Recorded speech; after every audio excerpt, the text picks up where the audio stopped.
Yeah, I got a lot of thoughts going through my head, and it's kind of hard for me to focus lately. I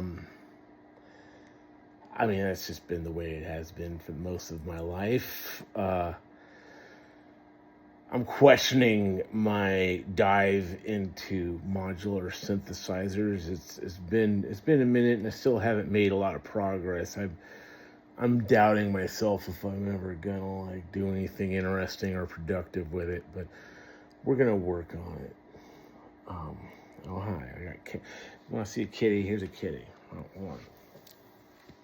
I got a cat. You want to say hello, kitty? That's my. It's my Siamese cat. I got a Siamese cat. She's a blue point. I let her out because I live out in the country and no one's gonna steal her out here. And I don't think the animals are gonna fuck with her. She's pretty mean. Anyway. Uh.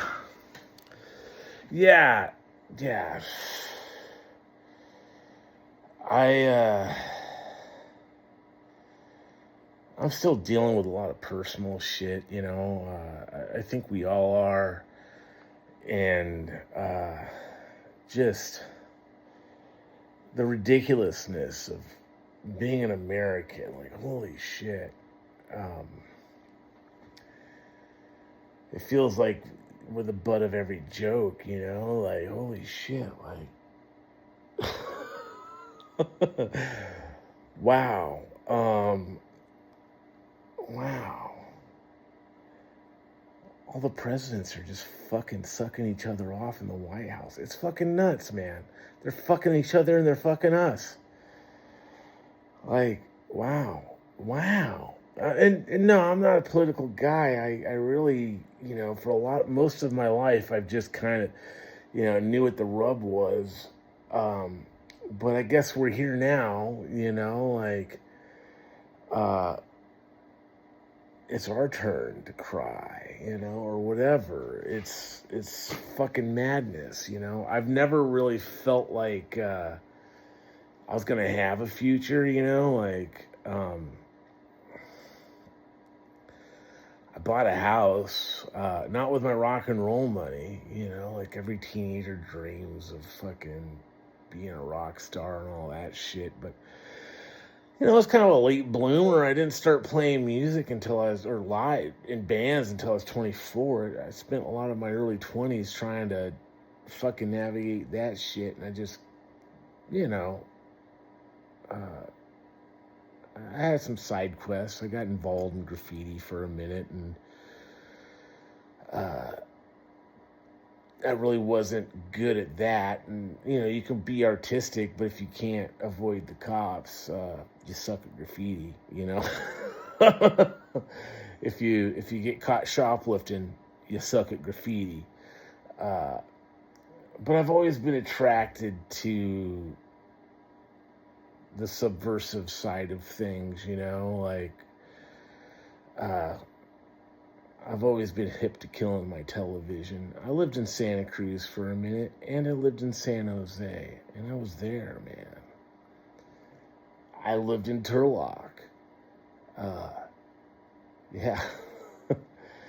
I got some stories about that shit too, but like, yeah, I mean, I would have loved to have been a band like Granddaddy and get to say that I was from Turlock. Like, it's the only band I've ever heard of that left San Francisco to move back to Turlock. Like, holy shit. Like, my whole high school career is where people leaving Turlock and going to San Francisco. Maybe Seattle or something, but San Francisco was the place. I don't know, man. Whatever. I'm rambling, guys. Yeah. I'm not trying to make political art, like my thing's always been kind of magic and being the wizard you want to see in the world, and krautrock and all that kind of shit, shoegaze, doom. I do like Crass though. Oh shit. Yeah, she likes to get on my. I don't know, man. I'm just gonna let her do it. She's kind of difficult, But yeah, I like Crass, I liked punk when it was dangerous, it felt like, to me, I always thought like post Nirvana.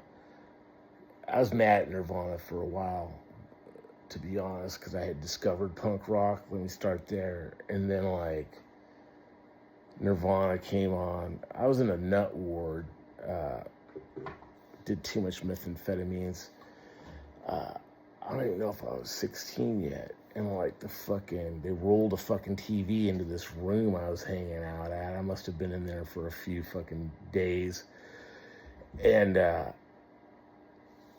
I was the only kid in the fucking room, and there was a bunch of us fucking crazy, nutty fucking kids, and we all had different problems.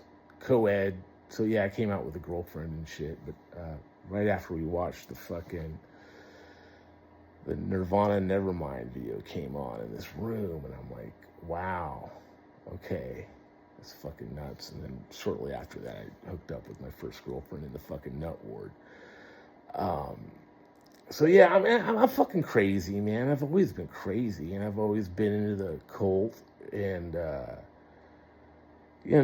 maybe it's true, maybe it isn't. I still don't know. I had a friend that King Diamond would mail him records. Maybe that was a bullshit fucking story. I don't know, man. A friend of the devil is a friend of mine,